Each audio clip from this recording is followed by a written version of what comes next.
얼마를 버세요? 아버지와 아들의 감동적인 이야기. 한 남자가 일을 마치고 늦게 귀가했습니다. 그는 지치고 짜증이 났습니다. 집에 도착하자 6살짜리 아들이 문 앞에서 기다리고 있었습니다. 아들이 아빠를 보자 다음과 같은 질문을 했습니다. 아빠, 질문 하나 해도 돼요? 아버지가 대답했습니다. 그럼 무슨 질문이니? 아들이 물었습니다. 아빠, 한 시간에 얼마를 버세요? 아빠가 화를 내며 답변했습니다. 그건 몰라도 돼. 왜 그런 것을 묻는 거니? 아버지가 대답했습니다. 꼭 알고 싶다면 말해주지. 시간당 1,800원이란다. 아들이 머리를 숙이면서 대답했습니다. 그럼 아빠, 저에게 900원만 빌려주세요. 아버지가 불같이 화를 내며 말했습니다. 바보 같은 장난감이나 말도 안 되는 물건을 사기 위해 이런 것을 물었다면 엉뚱한 소리 하지 말고 내 방이나 가렴. 이 말을 들은 어린 소녀는 조용히 자신의 방으로 가서 방문을 닫았습니다. 몇 분 후 남자는 진정을 하고 아들과 나눈 대화에 대해 생각해 보았습니다. 꼬마가 돈을 달라고 한 적이 거의 없는데 그렇게 말한 걸 보니 분명 사고 싶은 것이 있는 것이 분명해.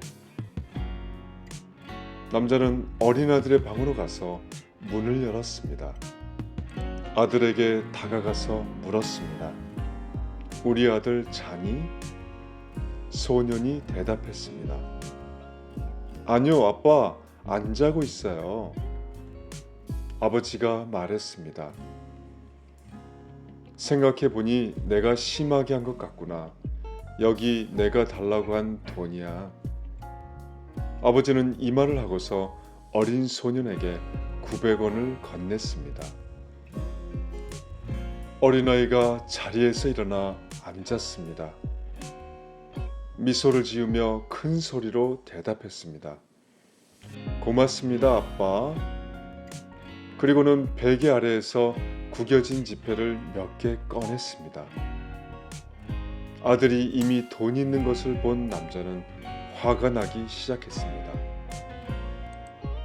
아들은 천천히 돈을 세었습니다. 아빠가 불평했습니다. 아들, 이미 돈이 있는데 왜 돈을 달라고 한 거니? 어린 아들이 대답했습니다. 돈이 조금 부족해서요. 그런 다음 소녀는 그 돈을 아빠에게 주면서 말했습니다. 아빠, 여기 1,800원이에요.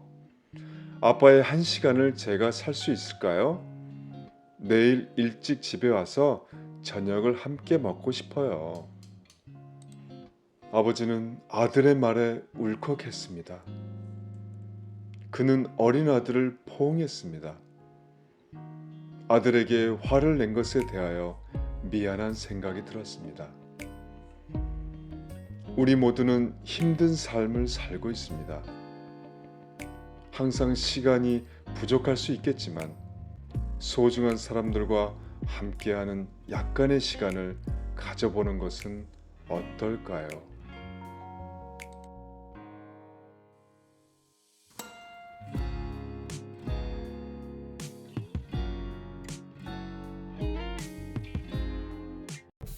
지켜줄게, 나도 너처럼. 김석훈. 부패한 시신이 발견된 집을 청소해달라는 의뢰를 받고 한 아파트에 도착했다. 더운 날씨 탓에 이마에는 땀이 송골송골했지만 죽음이 어린 현장은 늘 그렇듯 을씨년스럽고 조용했다. 조심스럽게 현관문을 열고 들어가는데 무언가 사사삭 하고 지나가 싱크대 속으로 들어간다. 갑작스러운 움직임에 놀라서 손전등으로 비춰보니 아주 작은 강아지가 떨고 있었다. 죽은 지 22일 만에 발견된 40대 남성은 외로운 마음에 강아지를 들인 모양이었다. 주변 분들 말로는 약주를 자주 드셨는데 안주 삼아 먹는 족발 뼈다귀는 늘 강아지 몫이었다고 한다.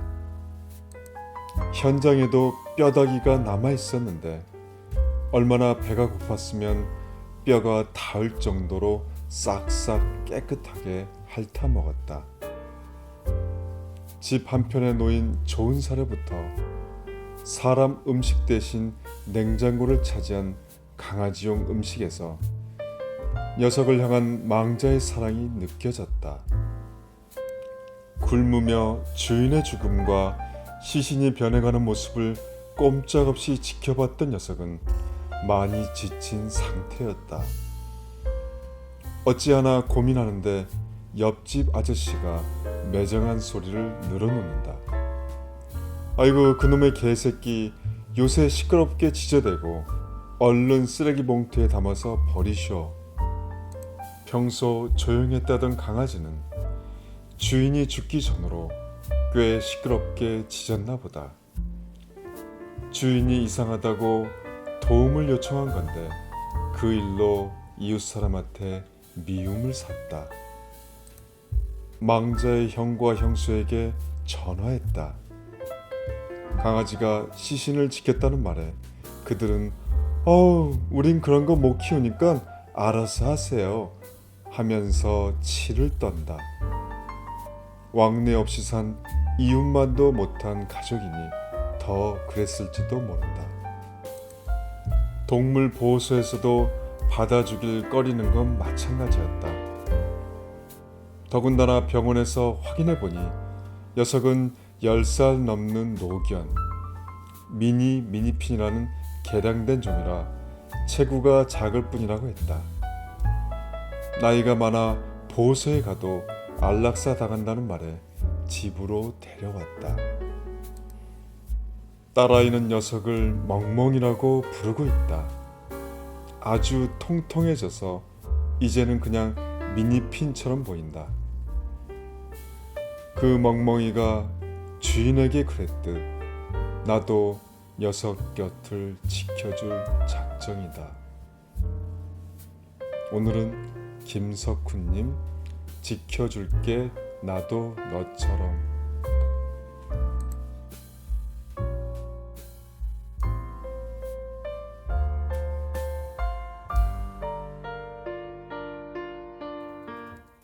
두 개의 일기장, 어느 부부의 감동적인 스토리. 결혼기념일 전날 저녁, 한 부부가 함께 앉아 차를 마시며 이야기를 나누었습니다. 세상 사람들 눈에는 이들은 완벽한 커플이었습니다. 이들 부부는 금실이 매우 좋았지만 세월이 흐르면서 서로에 대한 불만이 늘어가고 있었습니다. 이야기를 나누다가 아내가 한 가지 제안을 했습니다. 여보, 하고 싶은 말은 많지만 서로 시간이 충분하지 않아서 일기장 2개를 샀어요. 앞으로 1년 동안 서로에 대해 생각하는 바를 무엇이든 일기장에 적는 것은 어떨까요? 여보, 내년 오늘이 되면 서로의 일기장을 읽으면서 우리의 단점을 알게 되어 다시는 반복하지 않게 될 거예요. 남편은 좋은 생각이라며 동의하며 일기장을 가졌습니다. 곧 해가 지나고 다음해 결혼 기념일이 되었습니다.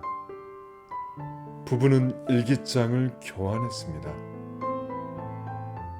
남편이 먼저 아내가 쓴 일기장을 읽기 시작했습니다.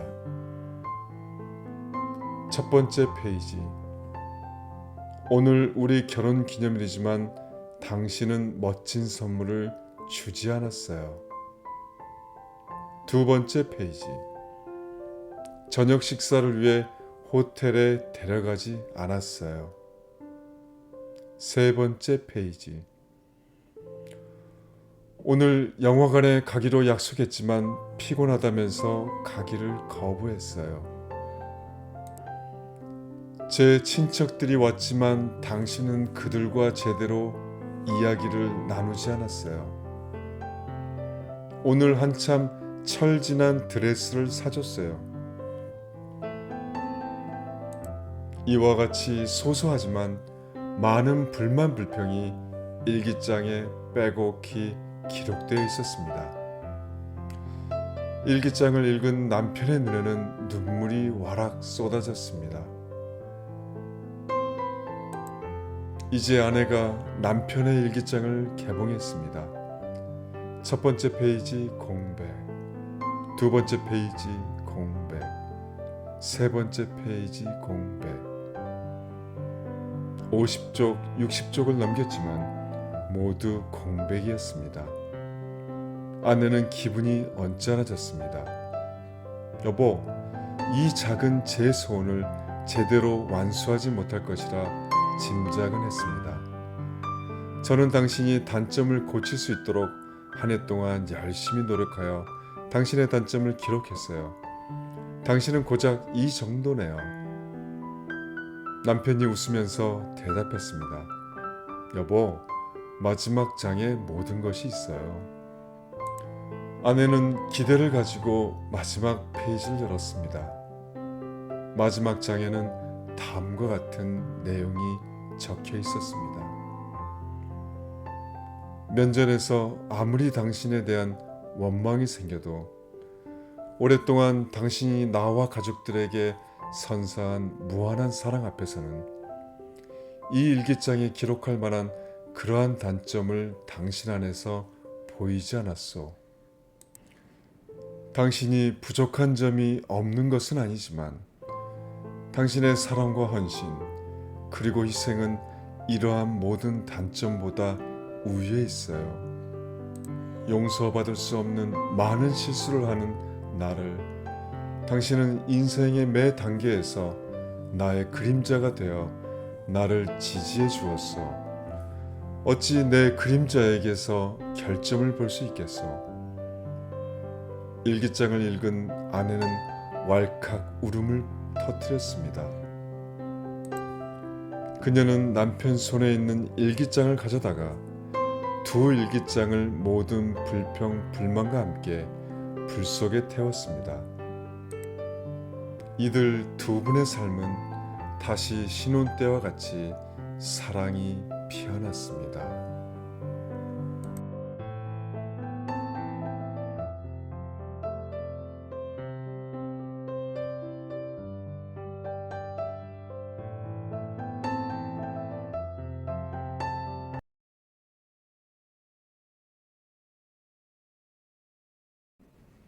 장님이 된 남편의 감동적인 러브 스토리.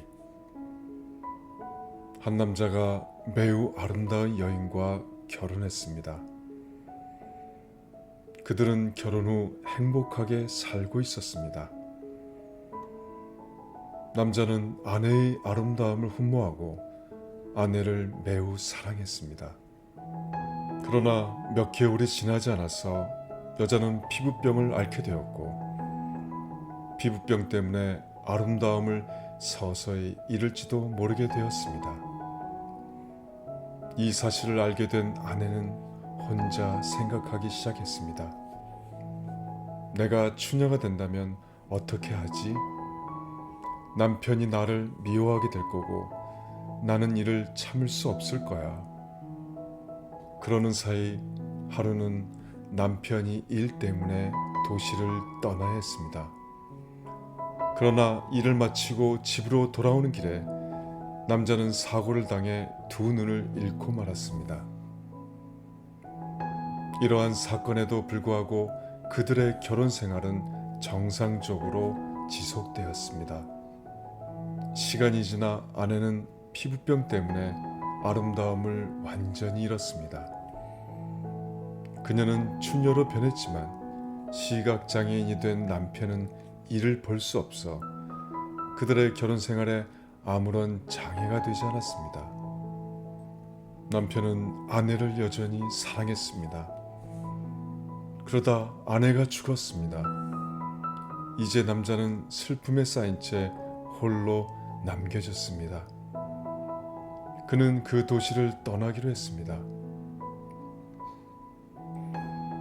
남자는 아내의 장례식을 마치고 다음 날 떠나려고 하자 한 이웃이 그를 보고 말했습니다.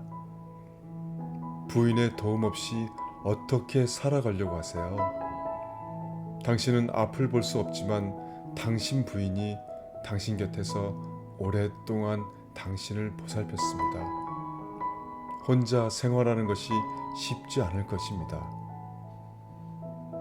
이에 남자는 대답했습니다. 친구여, 나는 장님이 아닙니다. 단지 눈이 먼 것처럼 행동했을 뿐입니다. 제 아내가 병에 대해 알게 되었을 때 저는 그녀가 그 때문에 고민하고 두려워하고 있음을 깨닫게 되었습니다. 제가 만약 그녀의 추한 모습을 보게 된다면 질병보다 더 그녀에게 상처가 되었을 것입니다. 그녀는 너무나 좋은 아내였고 저는 그녀가 계속 행복하기를 바랬습니다. 그래서 그동안 장님인 것처럼 속였던 것입니다. 행복해지기 위해서는 때론 서로의 단점에 눈을 감아야 합니다.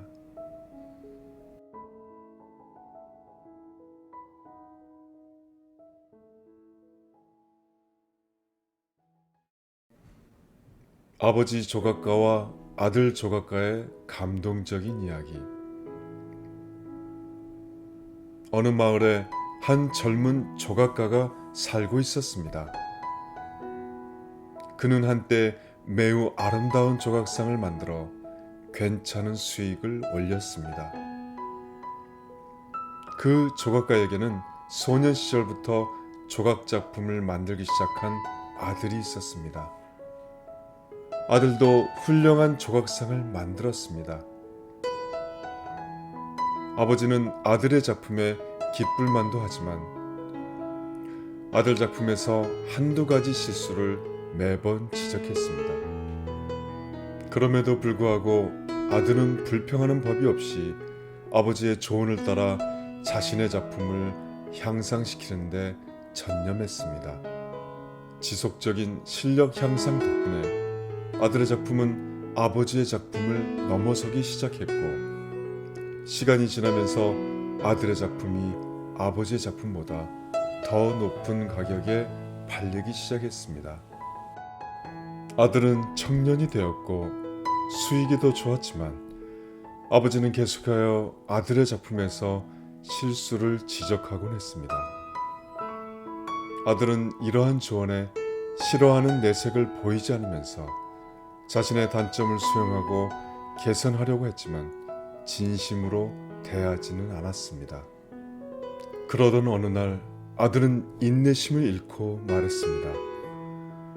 아버지는 마치 훌륭한 조각가가 되신 것처럼 제 실수를 지적하고 계십니다. 그렇다면 아버지의 작품이 제 작품보다 더 높은 가격에 팔려야 하지 않나요? 이제 더 이상 아버지의 조언은 필요 없습니다. 제 작품, 제 조각상들은 완벽합니다. 그날 이후 아버지는 아들의 작품에 대하여 조언을 하거나 실수를 지적하는 것을 그만두었습니다. 몇 개월 동안 아들은 행복했지만 이제 사람들이 예전과 달리 자신의 작품을 높게 평가하지 않는다는 것을 깨달았습니다. 그의 조각상 가격도 떨어지기 시작했습니다. 아들은 이유를 알 수 없었습니다. 그래서 어느 날 아버지에게 가서 이 문제에 대해 털어놓았습니다. 아버지는 아들의 말을 듣기만 할 뿐 아무 말도 하지 않았습니다. 그러자 아들이 말했습니다. 아버지, 왜 이런 일이 발생하는지 이유를 알고 계시나요? 아버지가 대답했습니다. 그럼 오래전에 아빠도 동일한 상황에 처했단다. 그러면 왜 제게 설명해 주시지 않은 거죠? 아버지가 말했습니다. 아들아, 당시에는 너가 이해하고 싶은 마음이 없었기 때문이란다. 나는 아들처럼 아름다운 작품을 만들 수 없다는 사실을 잘 알고 있어. 때로는 내 충고가 잘못되었을 수도 있고 내 조언 때문에 더 좋은 작품을 만든 것이 아닐 수도 있다. 그러나 내가 너의 조각상의 단점을 알려주었을 때 너는 작품에 만족하지 않고 더 좋은 작품을 만들기 위해 노력했었다. 더 좋은 작품을 만들고자 하는 마음가짐이 너가 성공할 수 있었던 이유라고 할 수 있다. 하지만 작품에 만족하고 너의 작품이 완벽하다는 생각을 가지게 되었을 때 너의 성장은 멈추었어. 사람들은 항상 더 좋은 것을 기대하는 심리가 있지. 그 때문에 너의 작품은 더 이상 좋은 평가를 받지 못하고 더 높은 가격을 받지 못한 것이란다. 아들은 아버지의 말을 듣고서 한동안 침묵을 유지했습니다. 아들이 물었습니다. 아버지, 이제 저는 무엇을 해야 하나요? 아버지는 대답했습니다. 만족하지 않는 법을 배우도록 하라. 현재 작품보다 더 좋은 작품을 만들 여지가 있다고 생각해야 한다. 그러면 항상 더 좋은 작품을 만들 수 있는 영감을 얻게 될 것이다. 충고는 누군가에게 어떤 일에 대해 몰두하라고 제안하는 것이다. 앰브로스 비어스.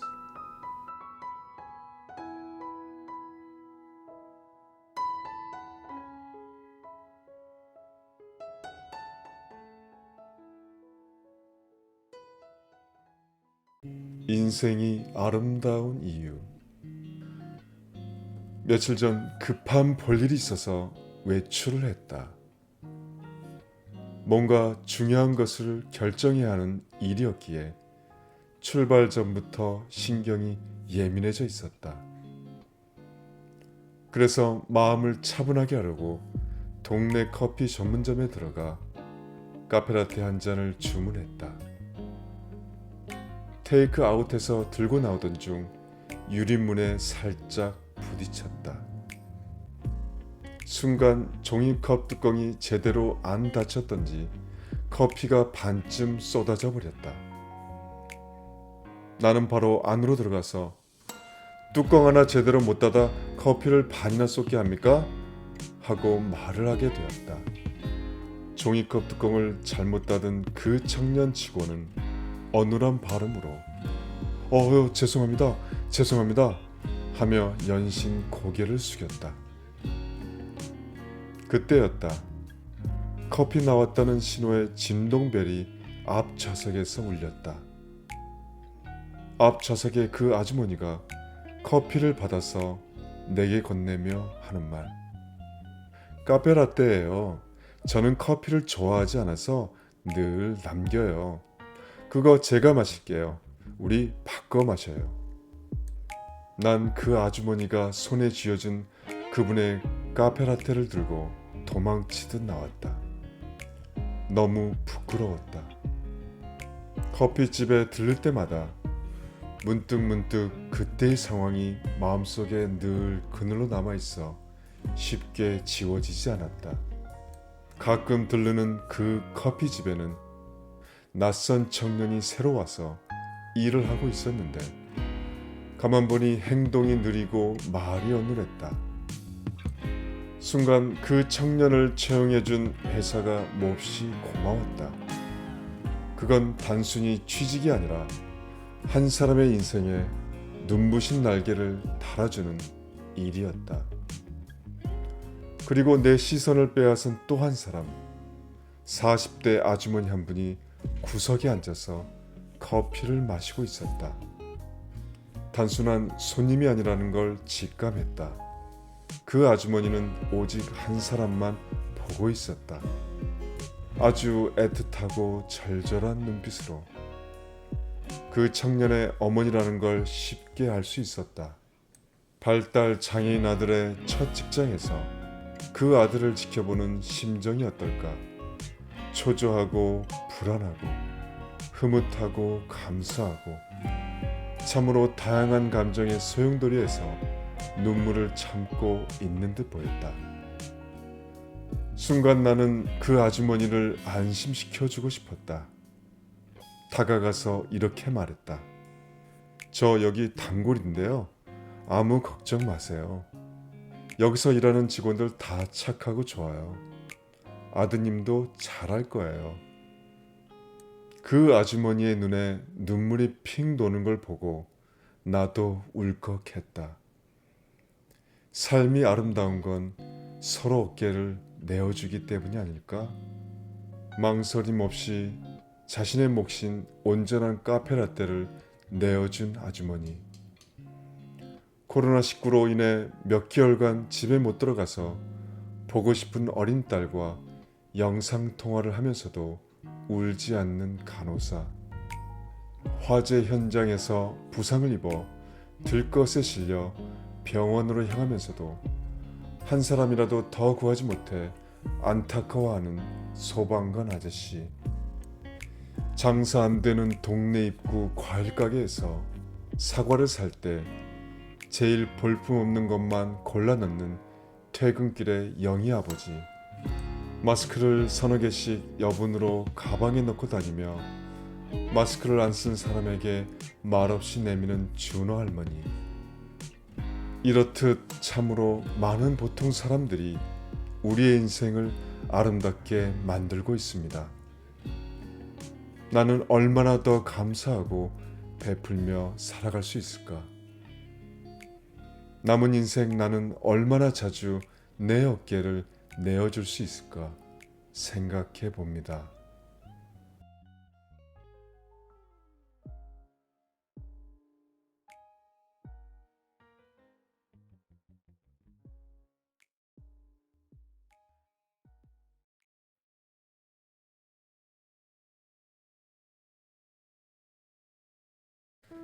형을 위해 헌혈한 동생. 어느 날 희귀한 혈액형을 가진 아이가 급히 수술을 하기 위해 수술실에 들어갔습니다.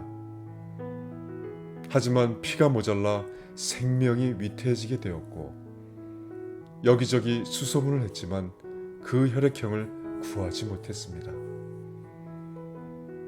식구들 중에서 같은 혈액형을 가진 사람이 있는지 검사를 했는데 그 아이의 동생이 같은 혈액형을 가지고 있었습니다.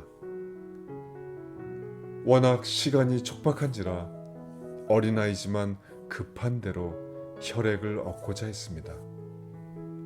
의사가 물었습니다.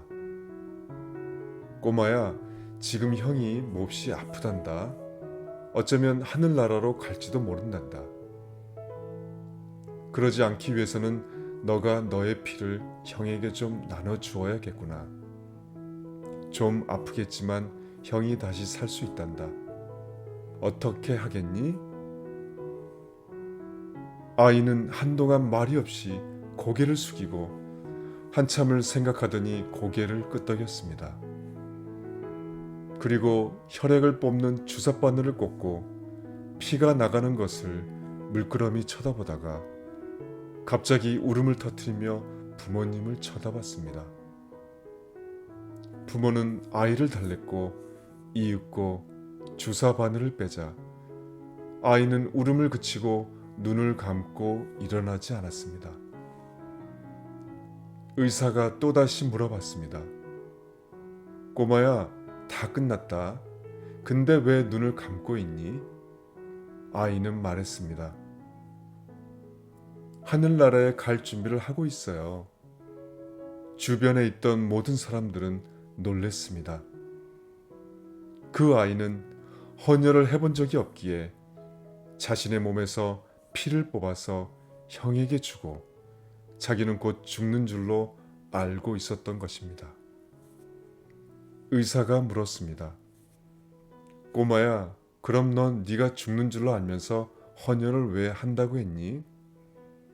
아이가 말했습니다. 전 형이 좋거든요.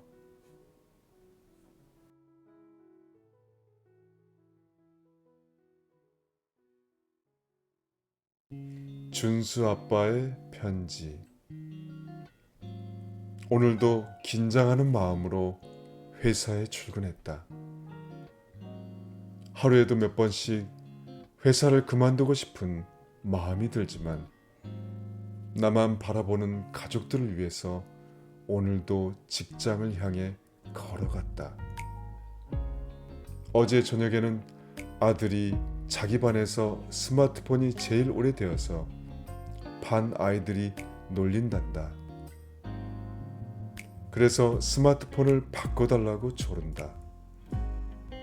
아니, 학생들이 하라는 공부는 안 하고 매일 스마트폰 이야기만 하냐? 하면서 나는 짜증을 냈다. 마누라는 여보, 모임에 갔는데 갑자기 춥고 한기가 들어서 벌벌 떨고 있는데 친구 영숙이가 자기 모피 코트를 벗어서 덮어줬는데 너무 따뜻하더라. 나도 한 개 갖고 싶더라고. 하면서 부러워했다.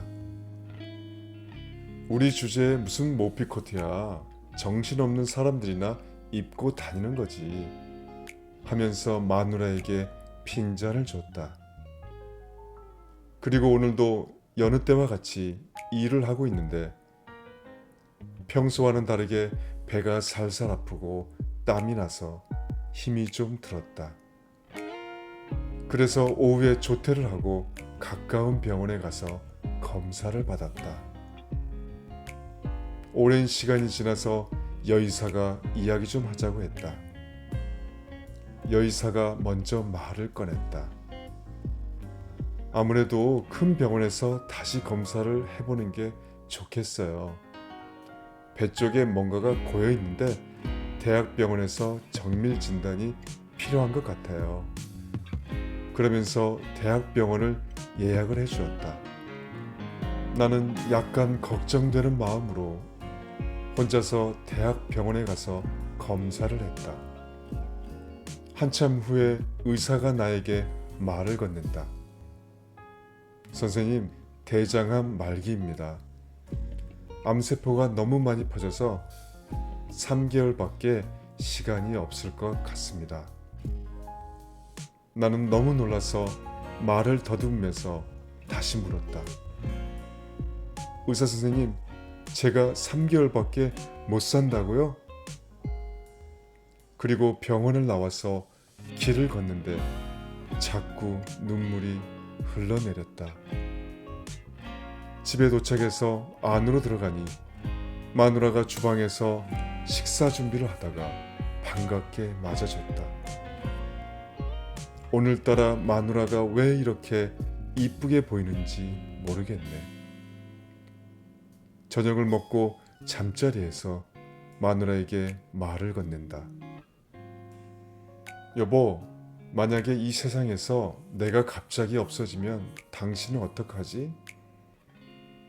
그러자 마누라가 뭔 그런 소리를 하세요? 하면서 화를 낸다. 아니야, 그냥 한번 해본 소리야. 잘 자. 하면서 손을 꼭 잡고 잠을 자는데 주책 없는 눈물이 하염없이 흘러내렸다. 다음날 아침에 마누라에게 여보, 이번 주에 동해바다 보러 갈까? 하고 물었더니 어린아이와 같이 좋아했다. 그리고 여행을 떠나 동해에서 즐거운 시간을 가지고 돌아오는 전날 저녁에 펜션 베란다에서 별빛을 보며 이야기했다. 여보, 만약에 내가 없더라도 우리 자기는 잘 이겨낼 수 있지? 그러자 마누라는 또 쓸데없는 소리를 한다고 화를 낸다. 여보, 사실 며칠 전 배가 아파서 병원에 갔는데 대장암 말기래. 3개월밖에 못 산대. 그러자 마누라가 놀라서 무슨 소리 하냐고 되묻더니 이내 장난이 아니라는 걸 알고 눈가에 눈물이 맺히기 시작했다. 눈가에 눈물이 맺히기 시작했다. 이제 어떡하지? 여보, 나 너무 무서워. 당신이 내 옆에 없어진다는 말이 믿어지지 않아. 하면서 펑펑 울기 시작했다. 다음날 아침 차를 타고 돌아오는 길에 마누라는 말이 없었고 계속 눈물만 훌쩍이고 있었다. 나는 병을 이겨보고 싶었고 조금이라도 더 살아보고 싶었는데 내 마음과 같지 않았다. 얼마 뒤 병세가 악화되어 병원으로 급히 갔지만 암이 너무 많이 퍼져서 손을 쓸 수가 없었다.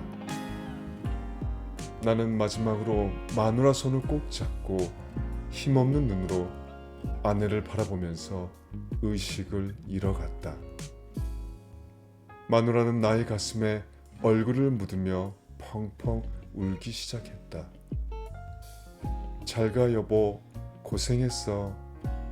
앞으로 많이 보고 싶겠지만 참아볼게.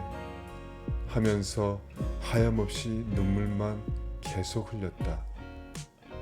그리고 며칠 뒤 아내가 책상을 정리하다가 서랍에서 한 장의 편지를 발견하고 읽어 내려갔다. 사랑하는 가족들에게, 만약에 누군가가 이 글을 읽는다면 나는 이미 하늘나라에 가 있겠지. 그래서 혹시 몰라서 내가 하고 싶었던 말을 적어봤어.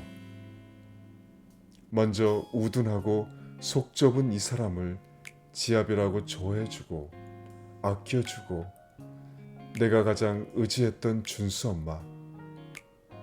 결혼해서 지금까지 늘 고생만 시켜서 미안해. 더 잘해줬어야 하는데 그럴 시간이 별로 없네. 여보, 미안해. 더 미안한 것은 의지했던 장모님이 돌아가신 지 얼마 안 돼서 많이 힘들 텐데 내가 힘이 되어주지 못하고 또 이렇게 나도 멀리 가게 되어 너무 미안해. 큰일이네. 내가 없으면 우리 아줌마는 한 발자국도 못 가는데 어쩌지? 미안해. 더 있어주지 못해서, 더 안아주지 못해서, 더 오래같이 있어주지 못해서 사랑해 여보. 그리고 준수에게도 미안해. 늘 화만 내고 사랑해주지 못해서. 좀 더 많이 놀아주고 사랑해줬어야 하는데 준수야, 아빠를 용서해줘. 내 사랑하는 아들, 미워서 그런 게 아니라는 거 너가 잘 알고 있을 거라고 믿어. 아빠가 정말로 가슴 아픈 거는 우리 준수하고 비행기를 한 번도 못 타고 이렇게 헤어지니까 그게 너무 미안하고 속상해. 준수야, 아빠가 없더라도 엄마 잘 모시고 엄마 힘들게 하면 안 돼. 알았지? 약속해줘. 그리고 준수 엄마, 우리 아줌마가 좋아하는 가방도 사주고 만나는 것도 많이 사주려고 용돈 좀 모아두었는데 직접 못 사주고 먼저 가서 미안해. 돈 찾아서 우리 아줌마가 좋아하는 가방과 예쁜 목걸이 꼭 사. 알았지? 이제 비싼 거 산다고 잔소리 안 할게. 여보, 그리고 마지막으로 200만 원만 엄마에게 좀 주면 안 되겠니? 8월에 친구분들하고 여행 가신다고 하셨는데 여행 경비를 좀 드리고 싶어 직접 주고 싶었는데 아쉽게도 아들에게 부탁하게 되었네. 미안해. 이제 그만 적어야겠다. 이제 정말 마지막인 것 같다. 여보, 사랑해. 정말로 끝까지 지켜주고 싶었는데 그게 너무 아쉽네. 우리 아줌마는 잘 이겨낼 수 있을 거야. 사랑해, 내 사랑. 오늘은 준수 아빠의 편지였습니다.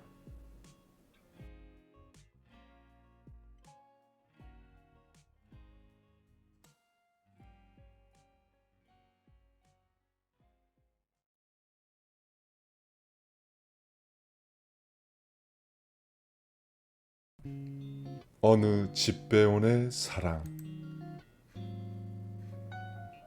한 우편물 집배원이 그가 맡은 달동네에서 우편물을 배달하고 있었습니다.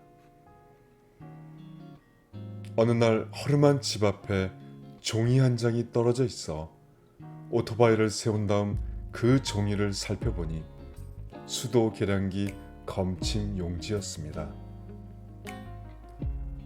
그런데 자세히 살펴보니 지난달 수도 사용량보다 무려 5배나 많은 숫자가 적혀 있었습니다. 마음씨 착한 집배원은 그냥 지나칠 수가 없어 그 집 초인종을 눌렀습니다. 할머니, 수도 검침 용지를 보니까 수도관이 새는 것 같아서요. 아, 그럴 일이 있다오. 지난달부터 식구가 늘었거든. 이야기를 들어보니 자식들을 출가시킨 후 외롭게 혼자 살던 할머니는 거동이 불편하고 의지할 데 없는 노인들 몇 분을 보살피며 같이 살기로 했다는 것입니다. 할머니는 그분들의 대소변을 받아내고 목욕을 시키고 빨래도 해야 해서 이번 달 수도 사용량이 유난히 많이 나왔던 것입니다. 다음 달부터 집배원은 점심시간마다 할머니의 집을 찾았습니다. 팔을 걷어붙이고 산더미처럼 쌓인 빨래를 거들었습니다. 할머니가 말했습니다. 좀 쉬었다 하구려. 젊은 사람이 기특하기도 하지. 예, 할머니, 내일 점심시간에 또 올게요. 그로부터 한 달이 지났습니다. 여느 날처럼 점심시간을 이용해 그 집에 도착한 집배원은 깜짝 놀랐습니다. 대문 앞에 오토바이가 석 대나 서 있었기 때문이었습니다. 안으로 들어가자 낯익은 동료들이 그를 반겼습니다. 자네가 점심시간마다 사라진다는 소문이 나서 뒤를 밟았지. 이렇게 좋은 일을 몰래 하다니 이제 같이 하세. 퇴근길엔 여직원들도 올 걸세. 사랑은 주위 사람들을 따뜻하게 만드는 강한 전염성을 가지고 있습니다. 달동네 할머니의 사랑은 한 명의 집배원에게 전달되었습니다. 그리고 다른 많은 동료까지도 달라지게 만들었습니다. 세상에서 가장 행복하고 기분 좋은 바이러스는 사랑 바이러스입니다. 마더 테레사 수녀님이 말했습니다. 얼마나 많이 주느냐보다 얼마나 많은 사랑을 담느냐가 중요하다. 오늘은 따뜻한 하루, 어느 집배원의 사랑.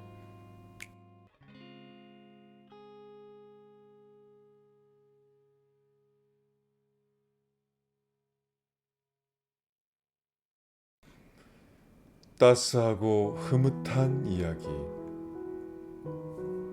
어느 이른 아침 커피 가게에서 차례를 기다리고 서 있었다.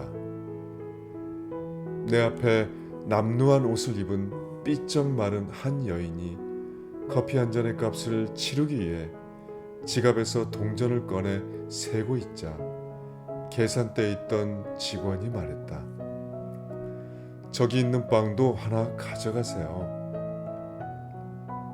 여인이 잠시 멈칫하자 직원은 다시 큰 소리로 말했다. 제가 사는 거예요. 오늘이 제 생일이거든요. 좋은 하루 되세요. 그 여인은 연신 고맙다는 말을 하면서 빵 하나를 들고 나갔다. 드디어 내 차례가 되어 내가 그 남자 직원에게 말했다. 생일날 그 여인을 위해 빵을 사주다니 멋집니다. 생일을 축하해요. 계산대의 직원이 고맙다는 신용으로 어깨를 으쓱하자 그 옆에서 일하고 있던 다른 직원이 말했다. 가난한 사람이 오는 날은 언제든 이 친구의 생일이에요. 하하하. 그러면 내가 말을 이으려고 하자 계산대의 직원이 말했다. 저는 그저 그분이 빵과 커피를 살 만한 충분한 돈이 없다는 것이 안타까워서 그랬어요. 나는 커피를 들고 나오면서 잔돈은 필요 없다며 말했다. 그것은 당신 거예요.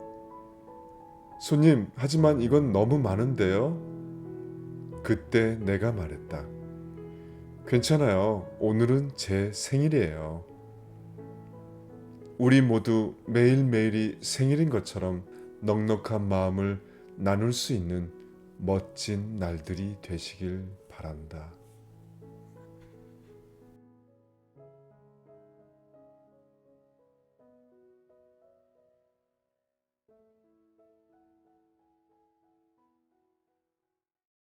(26년) 만에 병상에서 갚은 은혜. 영국의 은퇴한 의사 키스 톰슨 씨는 최근 사람 수술을 받고 회복 중이다. 그런 그의 병상을 밤낮으로 지키며 극진히 돌본 여성이 있다. 아프리카 출신 간호사 캐서린 콘테 씨. 은혜를 갚으러 호주에서 왔다.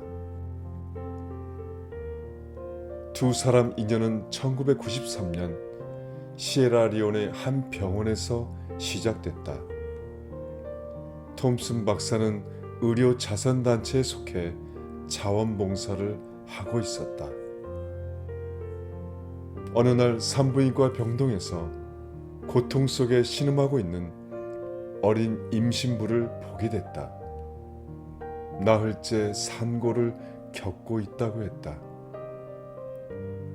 불과 18세의 콘테는 목숨을 구할 제왕절개 수술에 필요한 70파운드, 우리나라 돈으로 10만 원을 구하지 못해 죽어가고 있었다. 가난에 찌든 그 나라에선 월급 1년치에 해당하는 액수였다. 톰슨 박사가 그 수술비를 대신 내줘 겨우 목숨을 구할 수 있었다. 은혜는 거기에서 끝나지 않았다. 그녀에게 준 최고의 선물. 다시 살 수 있는 기회가 또 위기에 처했다. 1995년 내란으로 목숨이 위태로워졌다. 그러자 이번엔 인접국 기니로 탈출할 수 있도록 온갖 도움을 줬다. 2000년 기니에서 대대적인 난민 단속이 벌어져 다시 위험에 빠지자 이번엔 가나로 이주하도록 이동수단과 숙소를 마련해주고 교육비까지 대줬다. 그리고 5년 후인 2005년 콘테 가족은 유엔의 난민 재정책 프로그램에 따라 호주로 이민을 가게 됐고 같은 해 톰슨 박사는 설암 진단을 받았다.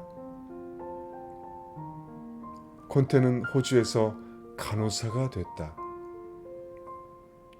톰슨 박사가 아니었다면 이 세상에 태어나 보지도 못했을 딸 레지나도 얼마 전 간호사 자격증을 땄다. 두 모녀는 톰슨 박사에게서 영감을 받아 간호사 직업에 종사하기로 했다.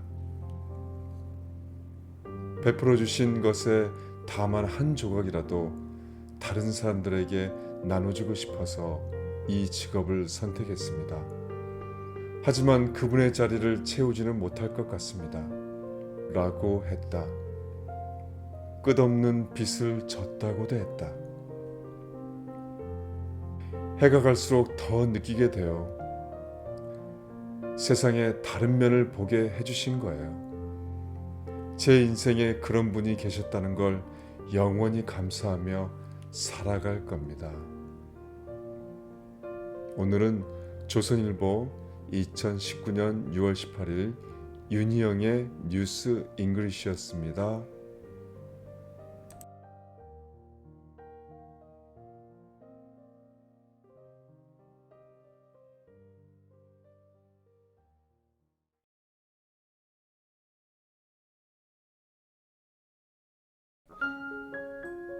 열네 개의 계단. 한 사람이 있었습니다. 그 사람이 사는 집은 언덕 높은 곳에 있었습니다. 집 앞에 14개의 계단이 있었습니다.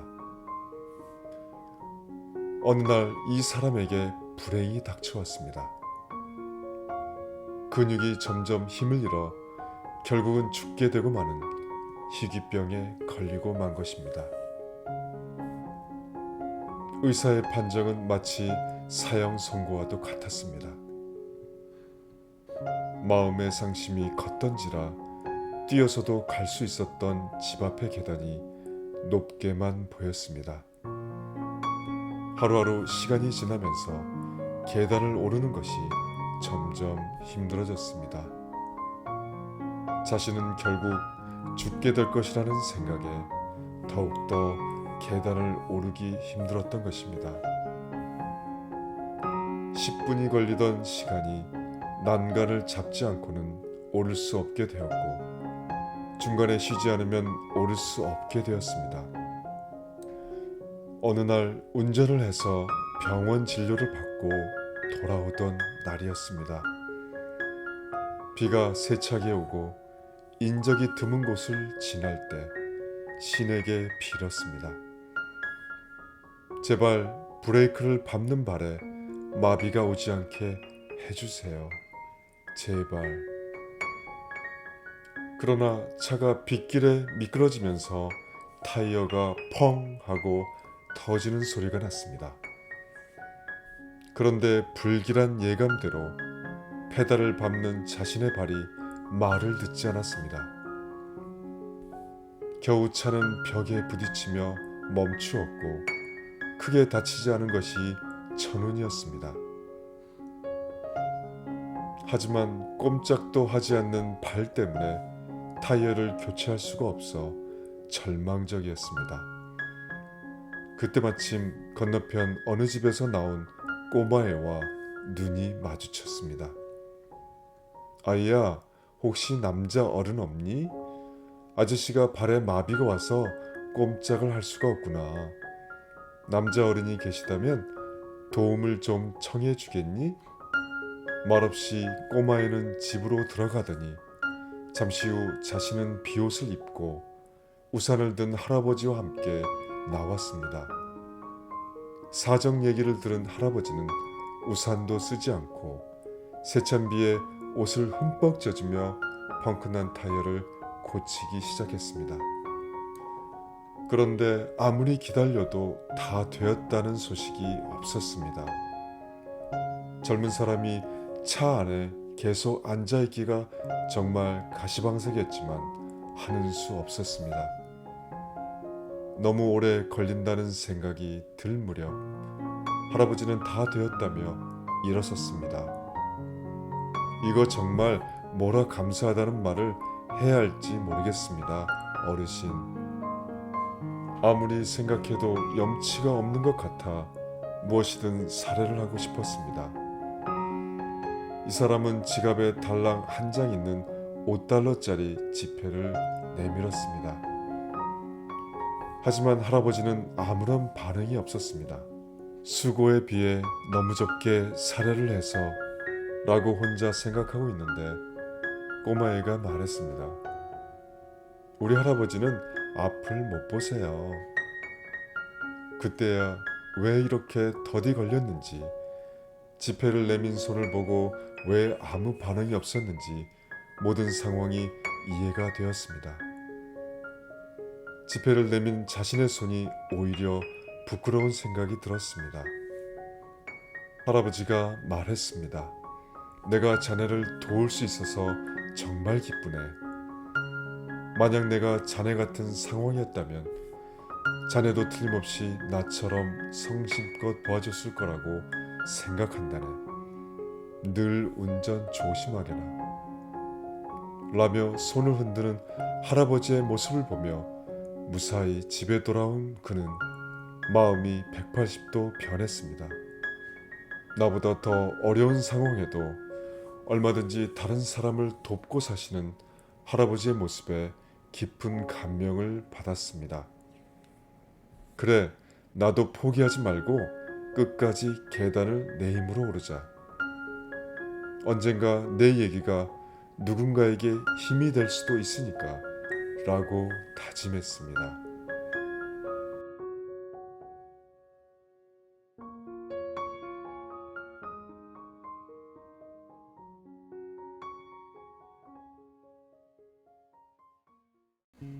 여보, 사랑해.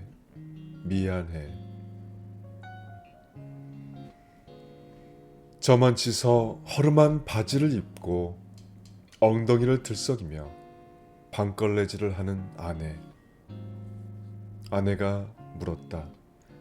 여보, 점심 먹고 나서 베란다 청소 좀 같이 하자. 내가 대답했다. 나 점심 약속 있어. 해외 출장 가 있는 친구를 팔아 한가로운 일요일.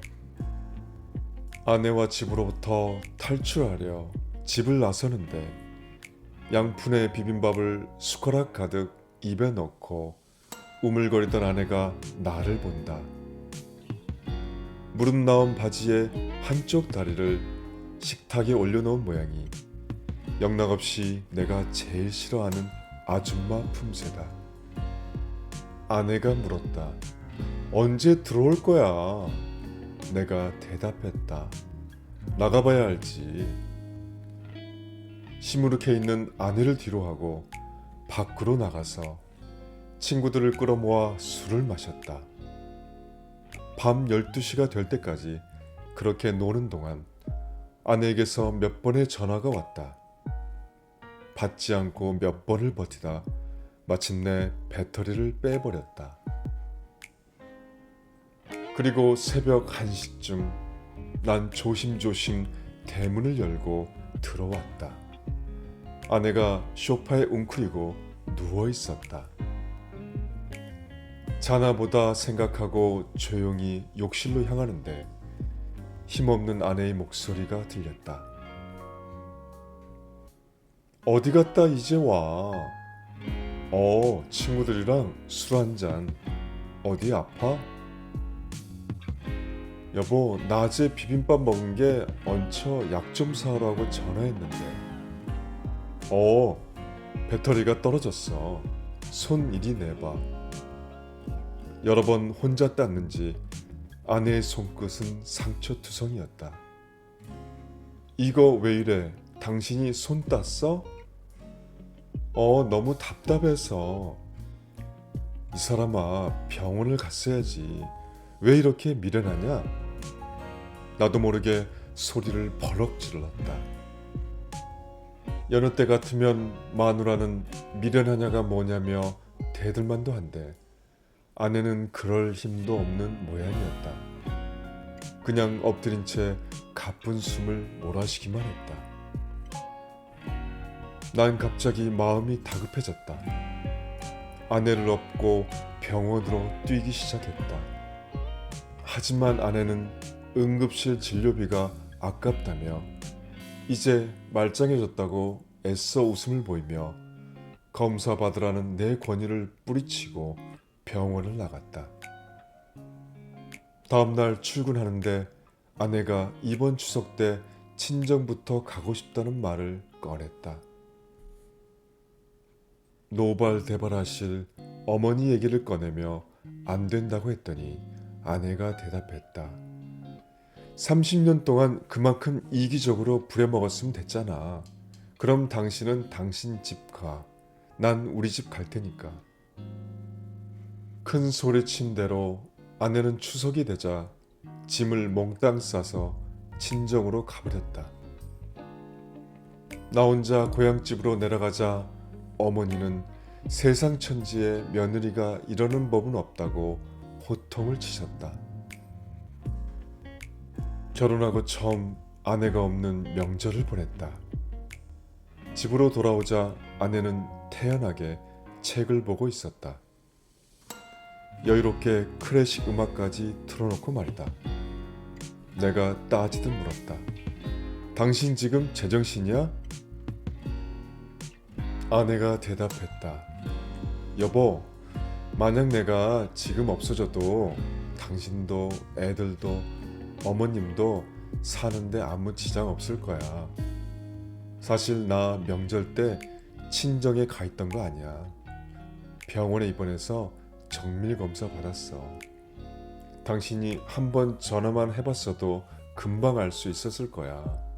당신이 그렇게 해주길 바랬어. 아내의 병은 가벼운 위험이 아니었던 것이다. 난 의사의 입을 멍하게 바라보았다.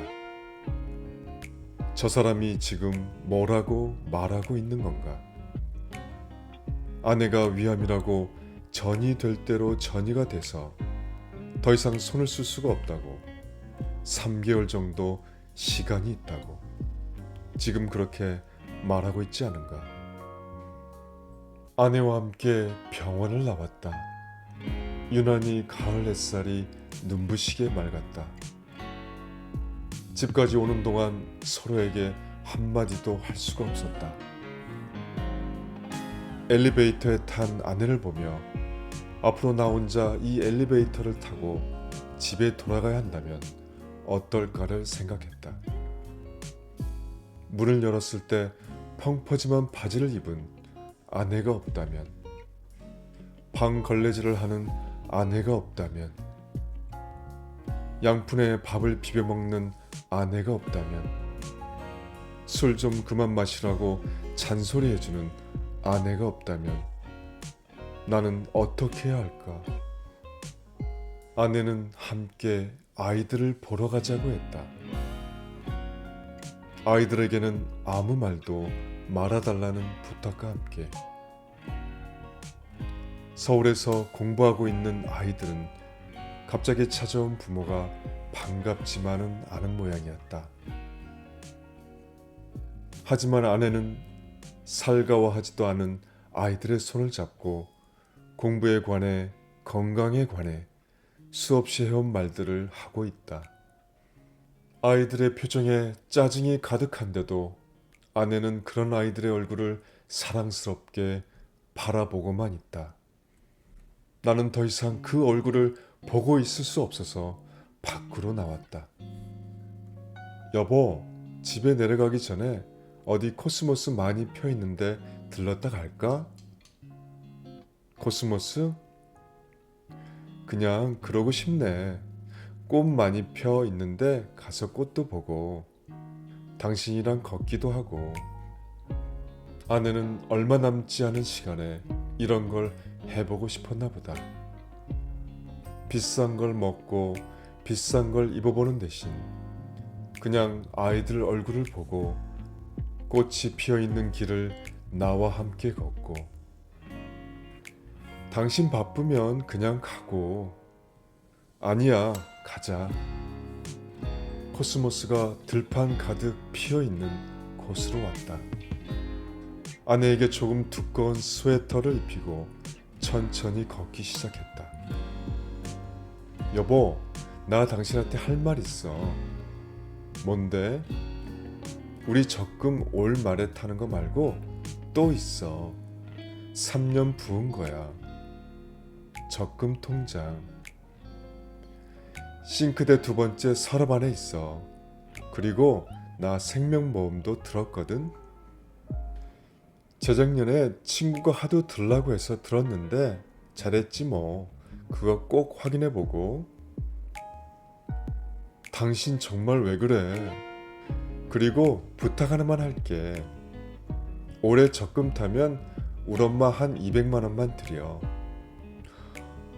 엄마 이가 안 좋으신데 틀 일을 하셔야 되거든. 당신도 알다시피 우리 오빠가 능력이 안 되잖아. 부탁해. 난 그 자리에 주저앉아 울고 말았다. 아내가 당황스러워하는 걸 알면서도 소리내어 엉엉 눈물을 흘리며 울고 말았다. 이런 아내를 떠나보내고 어떻게 살아갈까? 아내와 침대에 나란히 누웠다. 아내가 내 손을 꼭 잡는다. 요즘 들어 아내는 내 손을 잡는 걸 좋아한다. 여보, 30년 전에 당신이 프로포즈 하면서 했던 말 기억나? 내가 뭐라 그랬는데? 사랑한다. 어쩐다 그런 말 닭살 맞아서 질색이라 그랬잖아. 그랬나? 그전에도 그 후로도. 아내는 금방 잠이 들었다. 그런 아내의 얼굴을 바라보다가 나도 깜빡 잠이 들었다. 아침에 일어나니 커튼이 뜯어진 창문으로 햇살이 쏟아져 들어오고 있었다. 내가 아내에게 물었다. 여보, 우리 오늘 장모님 뵈러 갈까? 장모님 틀니 연말까지 미룰 것 없이 오늘 가서 해드리자. 여보, 장모님이 나 가면 좋아하실 텐데. 여보, 안 일어나면 나 안 간다. 여보, 여보. 좋아하며 일어나야 할 아내가 꿈쩍도 하지 않는다. 난 떨리는 손으로 아내를 흔들었다. 이제 아내는 웃지도 기뻐하지도 잔소리하지도 않을 것이다. 난 아내 위로 무너지며 속삭였다. 사랑한다고, 좋아한다고. 어젯밤 이 이야기를 해주지 못해 미안하다고.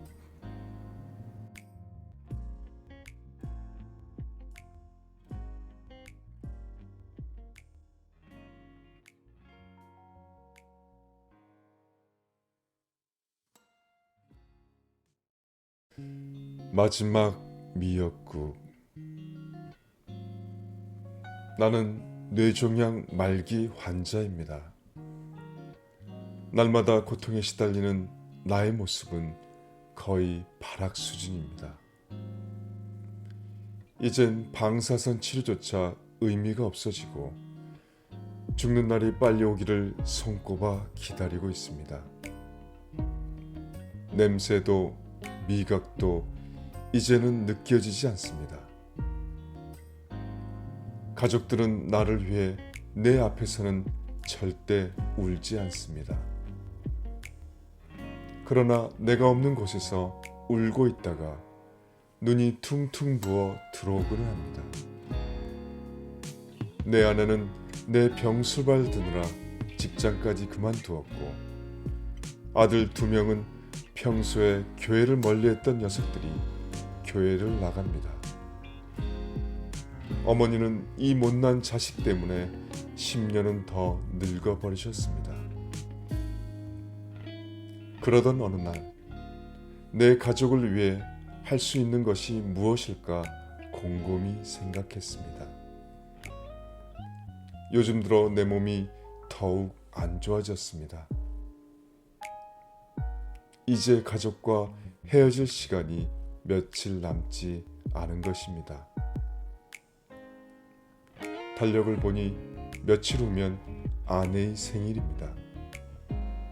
그때까지 내가 살아줘야 할 텐데. 유튜브에서 미역국을 끓이는 방법을 요리조리 검색해 보았습니다.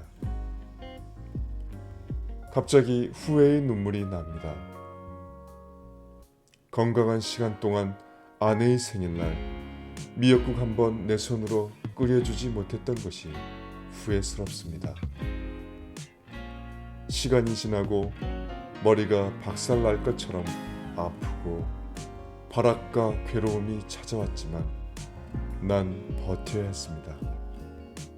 아내에게 처음이자 마지막 미역국을 끓여주어야 하니까요. 이윽고 아내의 생일. 새벽에 아무도 모르게 일어났습니다.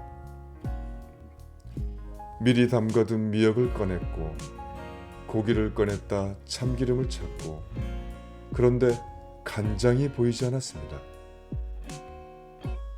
간장이 없으면 소금으로 간을 하라고 하니 소금으로 간을 맞추어야 했습니다. 찬장 구석에 박힌 소금을 꺼내서 미역국에 넣었습니다. 이미 미각을 잃어버린 나는 맛을 볼 수 없어서 감으로 소금을 맞추어 넣을 수밖에 없었습니다. 아침에 가족들이 일어났습니다. 내가 만든 미역국에 가족들이 눈물을 흘렸습니다.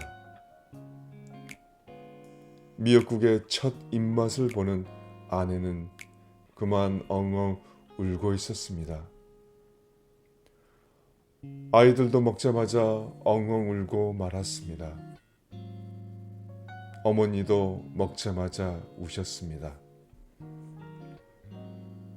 맛있냐고 묻자 가족들은 세상에서 가장 맛있는 미역국이라며 밥까지 말아서 모두 먹고 나갔습니다. 내가 끓인 미역국을 맛있게 먹고 가는 가족을 보니 너무 기뻤습니다. 가족이 나간 후에 정리를 하다가 내가 넣은 소금통을 보았습니다. 아, 이럴 수가. 소금통에 들은 것은 소금이 아닌 설탕이었습니다. 갑자기 눈물이 쏟아졌습니다. 그리고 너무나 고마웠습니다. 아무 말 없이 맛있다며 나의 마지막 미역국을 기쁘게 먹어준 가족들. 가족이 마지막까지 내 옆에 있다는 것만으로 난 행복한 사람입니다.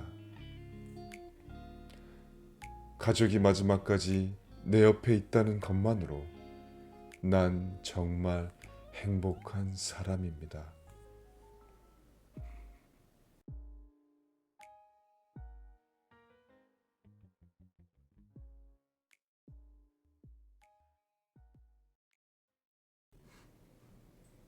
엄마의 얼굴. 경기도 양평 서종이란 마을에 호철이란 아이와 엄마가 살고 있었습니다. 아이는 어릴 때는 몰랐는데 커가면서 점점 엄마를 싫어하기 시작했습니다. 엄마는 얼굴에 큰 화상 흉터가 있어 보기에 흉측해 보였기 때문입니다. 아이들이 엄마를 보고 무섭다, 괴물 같다고 놀려대곤 했습니다. 그때마다 아이는 엄마가 창피했고 그래서 엄마가 오면 도망가곤 했습니다. 한 번은 친구가 "야, 너희 엄마다" 하자 "아니야, 우리 엄마 아니야" 하며 달아났습니다. 그때 그 모습을 본 문방구집 아저씨가 아이를 따라가 잡고는 이야기했습니다. "철이야, 너희 엄마가 아니라고 했느냐?" 아이는 울면서 "아니에요, 우리 엄마는 저렇게 흉측하지 않아요" 하며 소리 질렀습니다. 문방구집 아저씨가 나를 달래며 엄마의 화상에 대해 얘기해 주었습니다. "언젠가 너희 집에 큰 불이 났었지. 그때 너무 불이 크게 나서 아무도 너희 집에 들어갈 수 없었단다. 소방관들도 들어가는 것을 포기했었지. 그때 집안에서 네가 혼자 울고 있었어. 밭일을 마치고 돌아온 네 엄마가 너를 구하겠다고 다들 말리는데 불 속으로 뛰어들었단다. 그때 너희 엄마는 온몸에 불이 붙은 상태였는데도 너를 품에 꼭 껴안고 나왔어. 호철아, 저 화상은 너를 사랑했던 엄마의 가장 아름다운 모습이야. 그래도 너희 엄마가 창피하니? 그러자 호철이는 울면서 엄마에게 달려가 엄마의 화상에 입맞춤을 했습니다. 엄마, 엄마, 미안해요. 제겐 엄마가 이 세상에서 가장 예뻐요. 사랑해요, 엄마.